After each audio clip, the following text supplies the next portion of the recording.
I am Zoroaster, known to some as Zarathustra, and this is my story, a story of struggle, revelation, and the birth of truths that would echo through the corridors of time, shaping the very foundations of human belief about good and evil, choice and consequence, and the eternal battle between light and darkness. Picture, if you will, the world into which I was born, approximately 628 years before the birth of Christ, in the northeastern regions of ancient Persia. The earth groaned under the weight of spiritual darkness. My people, the ancient Persians, lived in a world where multiple gods demanded blood, where priests performed cruel rituals, and where the innocent suffered under the tyranny of a religion that bred fear rather than hope. I was born into the Spitamar family, a name that would later carry the weight of prophecy. My father, Purushaspa, was a man of modest means, a farmer who worked the harsh Persian soil. My mother, Dugdova, possessed a gentle spirit that would later influence my understanding of divine compassion. But even as a child, I sensed something was terribly wrong with the world around me. The Deva worship, the worship of demons masquerading as gods, dominated our land. I witnessed priests demanding the sacrifice of bulls, the spilling of sacred blood, and the perpetuation of rituals that seemed to mock the very concept of divine justice. The rich oppressed the poor, the powerful crushed the weak, and darkness seemed to reign supreme over the hearts of men.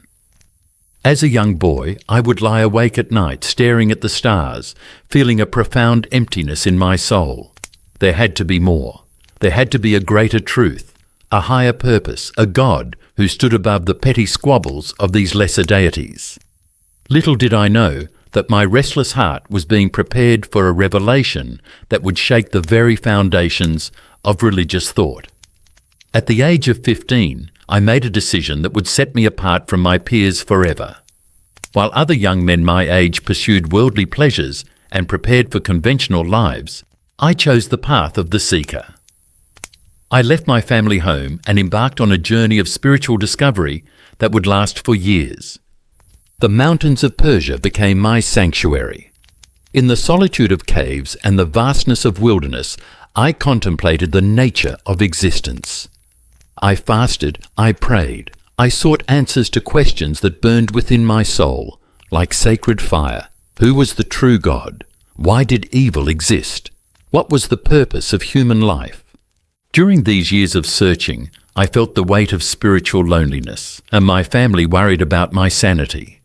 My community viewed me with suspicion, but I could not ignore the calling that grew stronger with each passing day.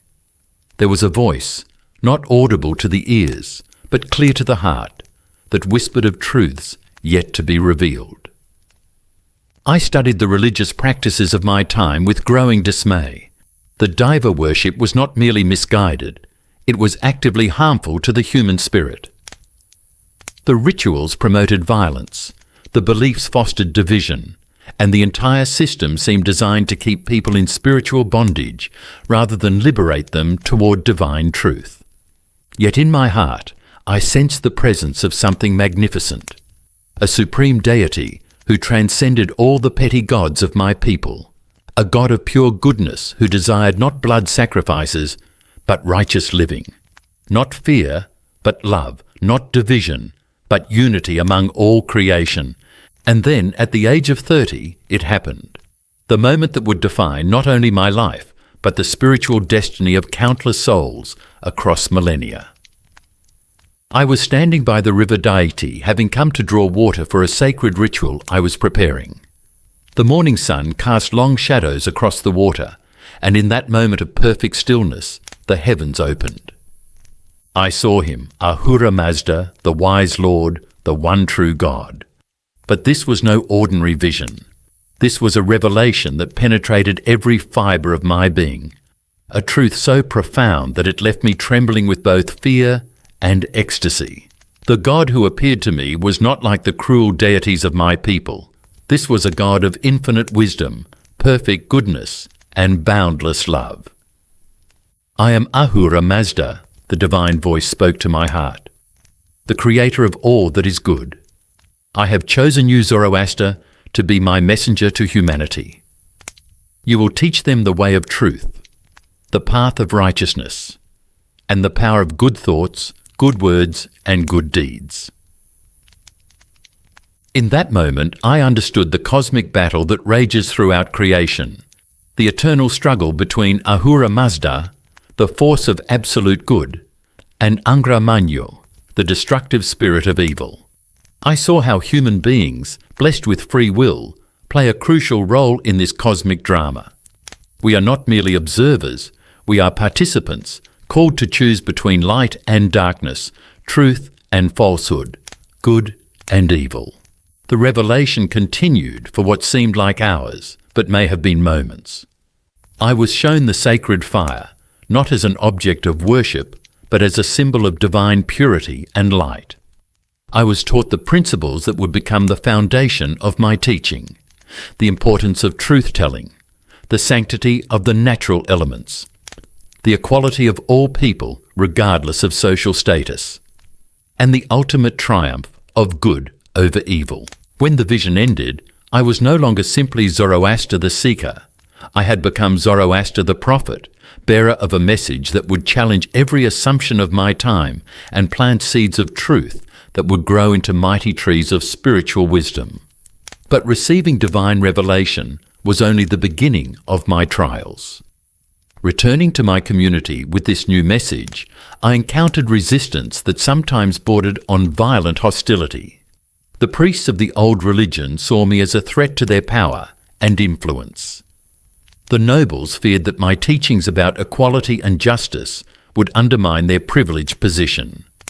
Even my own family struggled to understand the transformation that had occurred in me. For 10 long years, I preached my message to largely deaf ears. I spoke of the one true God, of the importance of individual moral choice, of the coming judgment when all souls would be held accountable for their deeds.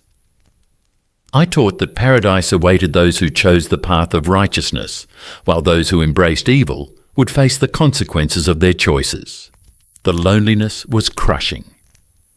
There were nights when I wondered if I had imagined the entire revelation. Had I truly encountered the divine, or was I simply a man driven mad by too much solitude and spiritual seeking? The doubt was like a poison that threatened to destroy my faith from within. Yet whenever I wavered, I would remember the fire, that sacred flame that burns within every righteous soul, the light that no darkness can extinguish. I would recall the words of Ahura Mazda. The truth will prevail, even if it takes generations to be fully understood. During this period of rejection and isolation, I composed what would become known as the Gathas, 17 hymns that captured the essence of my revelations. These were not merely religious songs, they were cries from the depths of my soul, prayers that express both the agony of being misunderstood and the ecstasy of divine connection. I spoke of the threefold path that every human must follow: humata, hukta, vashta, good thoughts, good words, and good deeds. I taught that these three principles, when lived authentically, would transform not only individual lives, but entire societies. Then, after a decade of seeming failure, came the moment that renewed my faith in the divine plan. My cousin Madhyoy Manha became my first convert. He listened to my teachings with an open heart and recognized the truth that resonated within them. For the first time since my revelation, I was not alone in my faith. Madhyoy Manha's conversion was like a spark that ignited a slowly spreading fire. Others began to listen, not the powerful or the wealthy, but ordinary people who hungered for spiritual truth. Farmers, herders, craftsmen, souls who had grown weary of the empty rituals and cruel demands of the old religion. I began to understand that divine truth often spreads not through the corridors of power, but through the hearts of those who recognize authenticity when they encounter it. My message of hope, of individual dignity, of the ultimate triumph of good over evil resonated with people who had been told they were powerless in the face of capricious gods. The growth was slow but steady. Families converted together. Communities began to embrace the teachings. The sacred fire was kindled in new places, not as an object of worship, but as a symbol of the divine light that burns within every human soul. But with growth came increased persecution. The old priests, seeing their influence waning, began to actively oppose my mission. They spread rumours, incited violence, and did everything in their power to discredit both me and my message.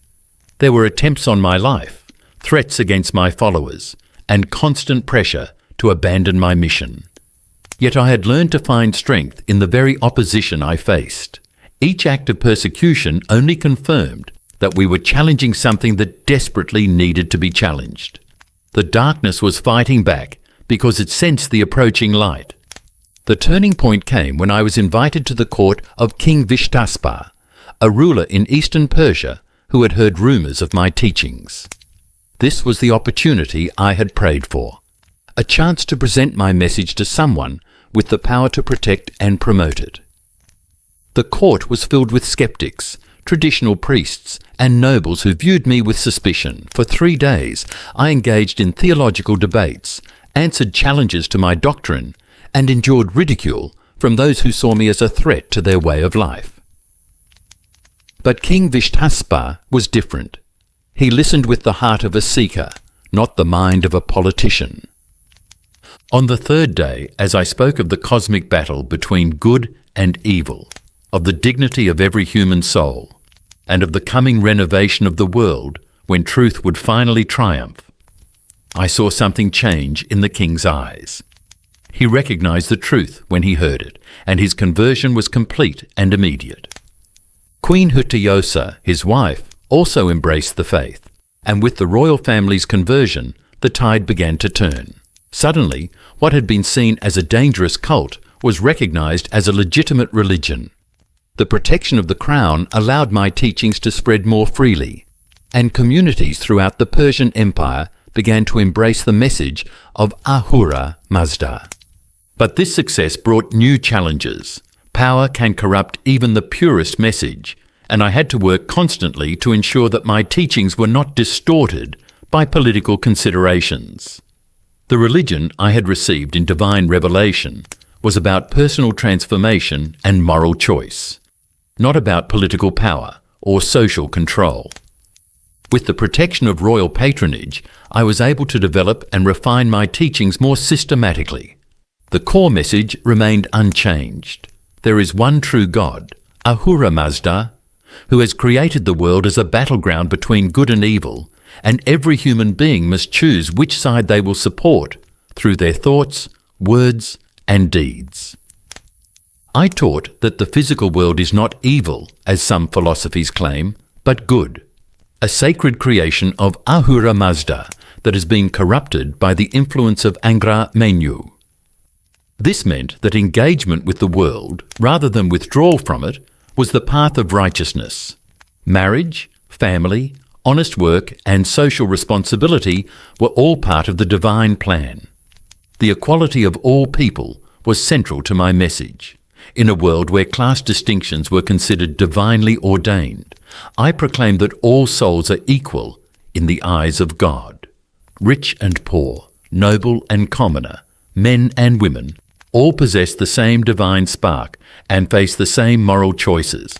I spoke of the coming Zoroastrian, the future saviour who would arise to complete the work of renovation that I had begun. This figure would judge the living and the dead, resurrect the righteous, and establish God's kingdom on earth. The concept was revolutionary, offering hope to those who suffered under injustice, and promising that divine justice would ultimately prevail. The treatment of the natural elements became a crucial aspect of my teachings. Fire, water, earth, and air were creations of Ahura Mazda and therefore sacred. Polluting these elements was not merely a practical problem, but a spiritual sin. This environmental consciousness was far ahead of its time and reflected the comprehensive nature of divine truth. In my final years, as I reflected on the journey that had brought me from a searching young man to a prophet whose teachings were spreading across the civilized world, I was filled with a deep sense of satisfaction mixed with profound humility. The God who had revealed himself to me by the river deity had used my weakness to accomplish his purposes. I had lived to see my faith establish itself firmly in the Persian Empire. Fire temples had been built, priests had been trained, and the sacred fires burned brightly as symbols of divine truth. The threefold path of good thoughts, good words, and good deeds had become more than a religious teaching. It had become a way of life for countless souls. Yet I knew that my work was far from complete. The cosmic battle between good and evil would continue long after my death. Future generations would face the same fundamental choice that every human being must make: to align themselves with the forces of light or to surrender to the darkness. I spent my final years teaching, writing, and preparing my followers for the time when they would have to carry on the mission without my physical presence. I emphasized that the truth I had proclaimed was not dependent on my person, but on the eternal reality of Ahura Mazda's love and justice. As I felt my earthly journey drawing to a close, I experienced a peace that surpassed understanding. I had been faithful to the vision I had received. I had proclaimed the truth despite opposition, persecution, and doubt. I had lived to see the light of divine truth beginning to penetrate the darkness of human ignorance and cruelty. I died at the age of 77, but death was not the end of my story. It was merely the beginning of a legacy that would outlive empires and transform the spiritual landscape of humanity. The seeds I had planted would grow into mighty trees that would shade and nourish countless generations. My teachings about the battle between good and evil, the importance of individual moral choice, and the coming judgment and resurrection would echo through the corridors of time. The concepts I had proclaimed would find expression in Judaism, Christianity, and Islam, influencing the development of monotheistic thought across the world. The fire that I had kindled would continue to burn in the hearts of believers for over 2 millennia. From the Persian Empire to the modern world, the principles of good thoughts, good words, and good deeds would inspire countless souls to choose the path of righteousness over the way of darkness. Perhaps most importantly, I had demonstrated that divine truth is not the exclusive possession of any one people or culture. The God who revealed himself to me was the God of all humanity, and his love extended to every soul, willing to embrace the light and reject the darkness.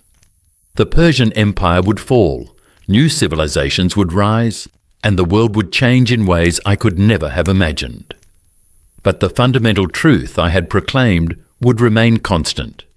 There is a God who loves humanity, who has created us for good, and who calls us to participate in the eternal victory of light over darkness. As I speak to you across the centuries, I want you to understand that the choice I proclaimed is still before every human soul. You, like every person who has ever lived, stand at the crossroads between good and evil, truth and falsehood, light and darkness. The decision you make will determine not only your own destiny, but will contribute to the ultimate triumph of divine justice. The fire burns still, the truth endures, the battle continues, and the God who spoke to me by the river deity continues to call every human heart to choose the path of righteousness. Choose well, for in your choosing, you participate in the most important battle in the history of creation, the battle for the soul of humanity itself.